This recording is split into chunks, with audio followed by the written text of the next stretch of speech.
Attends quoi? Nicolas Pepe était sur la liste des convoqués pour la CAN 2025 au Maroc. Quelques minutes avant la conférence de presse d'Emmes Faé. Attends, donc ils l'ont retiré au dernier moment?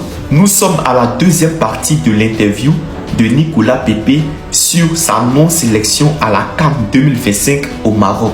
Reste jusqu'à la fin parce que les gars, c'est une dinguerie ce qu'il dit. Pour tous ceux qui n'ont pas encore regardé la première partie, je l'ai tagué juste en bas en description.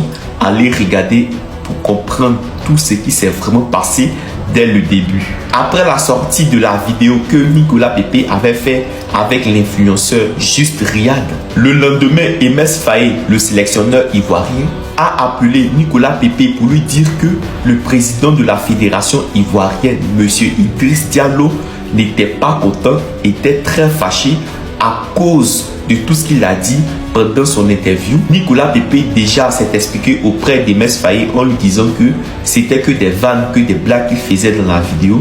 Et après avoir échangé avec le coach, Nicolas Pepe a appelé le président de la fédération ivoirienne, M.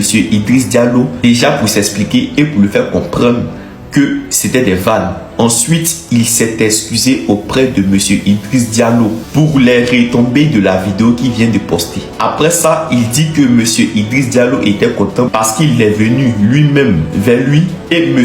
Idriss Diallo a dit à Nicolas Pepe de s'excuser publiquement. Le président de la fédération dit que la vidéo n'a pas été appréciée surtout par les Marocains. Il conseille à Nicolas Pepe de s'excuser publiquement.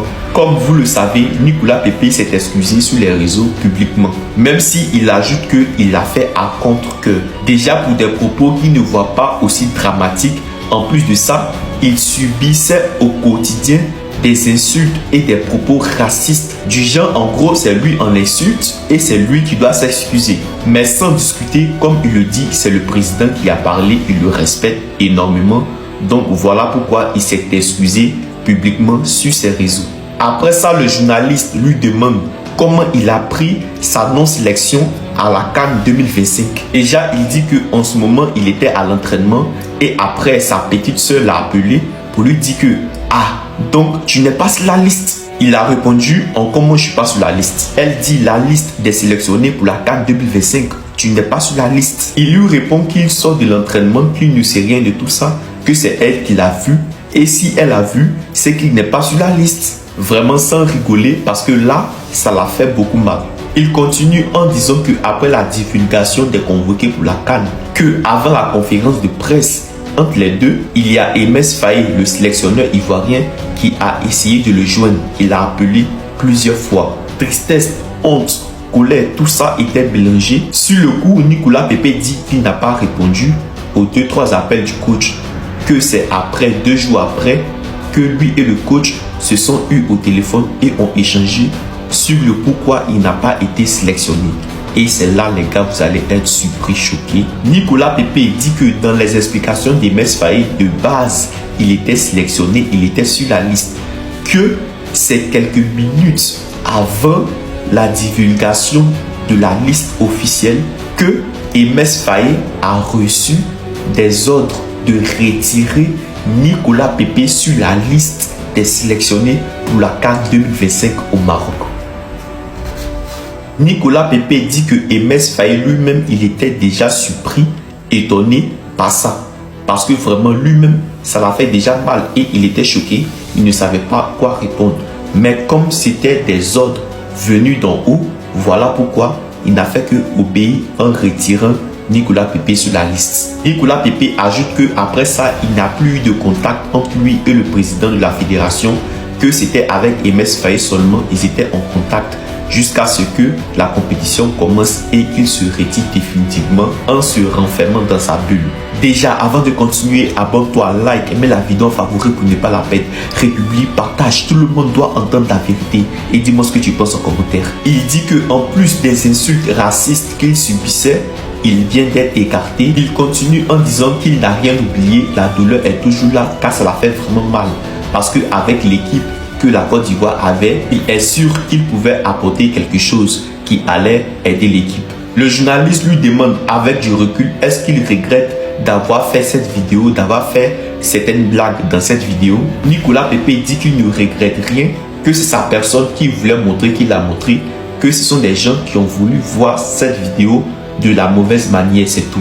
Nicolas Pepe dit que même juste Riyad, lui qui est à l'origine de la vidéo, il s'est senti coupable.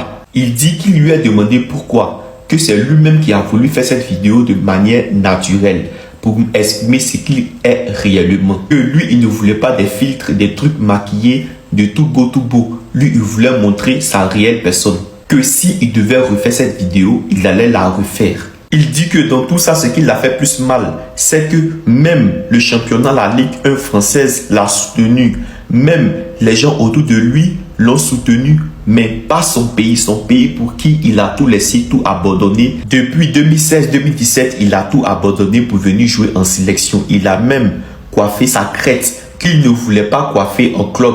Mais quand il est venu en sélection, il a coiffé pour l'amour de son pays. Et c'est ce même pays-là qu'il a abandonné aux yeux du monde. Que sur le coup, il voulait plus jouer en sélection. Que après, c'est l'appel de Didier Drogba, déjà qu'il a soutenu publiquement avec un post sur ses réseaux et qu'il a appelé en lui donnant des conseils et sur son avenir en sélection. Il dit que en vrai, il n'a pas été sélectionné, ça ne le dérange pas, mais de façon humaine, ni le coach, ni la fédération, ni le président de la fédération n'est venu le soutenir. Que hors du football, de façon humaine, ça ne se fait pas. Que vrai qu'il a reçu des messages de soutien un peu partout de plusieurs personnes, mais la fédération et le coach l'ont complètement abandonné. Il dit que Didier Drogba l'a conseillé avec son expérience et l'a demandé simplement de se concentrer sur l'essentiel, car il y a la Coupe du Monde qui arrive. Après ça, le journaliste lui demande est-ce que Nicolas Pepe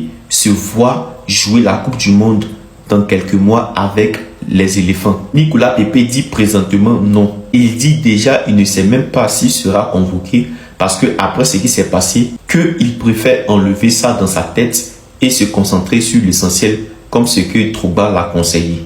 Jouer au foot, être bon en club. Il s'était projeté pour la CAN, il n'a pas joué la CAN. Qu'il ne faut pas qu'il va se faire plus de mal en gros en se projetant pour la Coupe du Monde.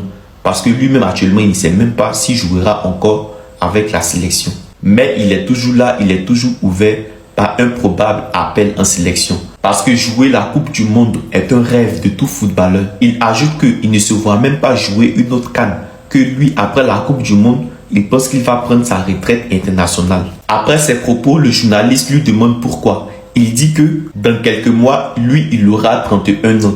Qu'il ne se voit pas lutter la place en sélection avec des jeunes qui ont faim, qui veulent prouver. Que lui, il a grandi dans une époque, dans une génération, que les anciens, les vieux prenaient toute la place, ne laissaient pas suffisamment de temps aux jeunes de s'exprimer, de montrer leur potentiel. Que lui ne se voit pas dans ça à 36, 37 ans en train de lutter la place avec des jeunes qui ont un grand talent déjà et qui ont faim, qui veulent prouver. Déjà, c'est une très bonne mentalité. Après ça, il a dit que l'équipe qui a joué la CAN au Maroc, elle est meilleure, elle est forte que l'équipe qui a remporté la CAN en 2023. Parce qu'il y avait un plan de jeu et des jeunes qui ont un grand talent sur le terrain. Voilà arrive au thème de la vidéo. Dites-moi ce que vous en pensez. On va se retrouver dans de prochaines actus.